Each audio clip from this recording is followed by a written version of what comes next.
வணக்கம். நான் மாங்காய் ஊறுகாய் எப்படி போடுறேன்னு சொல்லி அந்த மெத்தடை ஃபாலோ பண்ணி பாருங்கள். ரொம்ப நல்லா வரும். கிளிமுக்கு மாங்காய் 10 கிலோ வாங்கினேன். 10 கிலோவையும் நல்லா கழுவிட்டு ஈரம் இல்லாமல் துடைச்சாச்சு. கட் பண்ணும் பொழுது உள்ளார உள்ள அந்த ஒயிட்டாக ஒன்று இருக்கும், விதையும் அதையும் எடுத்துடணும். அப்போ தான் ஊறுகாய் கெட்டு போகாமல் இருக்கும். கட் பண்ணிவிட்டு ஒரு நாள் சிப்பி தட்டில் அப்படியே சும்மா ட்ரையாக காய வைங்க.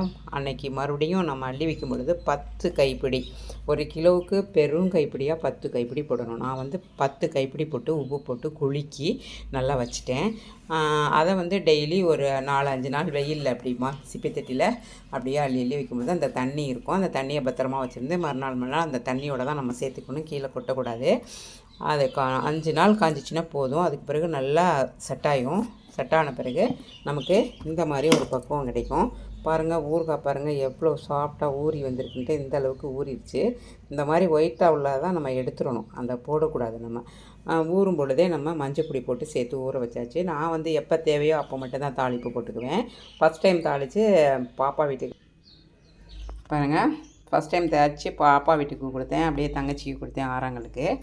அவங்களாம் சாப்பிட்டுட்டு ரொம்ப நல்லா பண்ணியிருக்கீங்கக்கா, புளிப்பு இல்லாமல் ரொம்ப ஒரு டேஸ்ட்டாக இருக்குது அப்படின்னாங்க. நான் எண்ணெய் விட்டுக்குவேன். எந்த எண்ணெய் தேவையோ அந்த எண்ணெய் நம்ம விட்டுக்க வேண்டியதான்.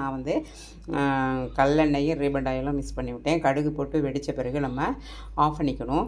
கொஞ்சம் மாங்காய் எடுத்து கொதிக்கிற தண்ணியை ஒரு கிளாஸ் ஊற்றி நல்லா பேஸ்ட்டு பதத்துக்கு அடிக்கணும். அந்த கொட்டை பகுதி மாதிரி இருக்கும், அதெல்லாம் எடுத்துகிட்டு நீங்கள் அடிச்சிருங்க. அடிச்சுட்டு அந்த தாளிப்பு போட்டதில் அதை கொட்டிட்டு அதுக்கு பிறகு தனி மிளகாத்தூள், நம்ம அரவையில் வேணால் மிளகாய் சேர்த்துக்கலாம். நான் தனி மிளகாத்தூள், பெருங்காயம், கடுகு, வெந்தயம் இதெல்லாம் சேர்த்து ஒரு குறைன்னு நல்லா ஓட்டிட்டு அதுக்கு பிறகு தாளிப்பில் எல்லாத்துலேயும் கொட்டியாச்சு. உப்பு நம்ம இடையில செக் பண்ணிக்கணும். ஏன்னா கொஞ்சம் மசாலா சேர்க்குறோம்ல, அதுக்காக கொஞ்சம் உப்பு செக் பண்ணிக்கோங்க. ரொம்ப நல்லாயிருக்கும். இது நீங்கள் ஃப்ரிட்ஜுக்குள்ளெல்லாம் வைக்கணும்னு அவசியமே கிடையாது, அந்த அளவுக்கு டேஸ்ட் இருக்கும்.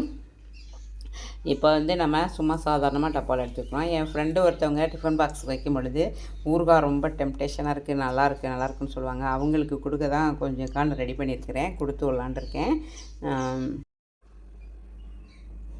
பாருங்கள் எவ்வளவு டேஸ்ட்டாக இருக்கும். தயிர் சாதம், சாம்பார் சாதம் எல்லாத்துக்கும் ரொம்ப நல்லாயிருக்கும். வீடியோ பிடிச்சிருந்தா லைக் பண்ணுங்கள், ஷேர் பண்ணுங்கள், கமெண்ட் பண்ணுங்கள். உங்களுடைய சப்போர்ட் எனக்கு ரொம்ப தேவைப்பா. நான் இந்தளவுக்கு வளர்ந்து வந்திருக்கேன்னா நீங்கள் தான் காரணம். பாய்.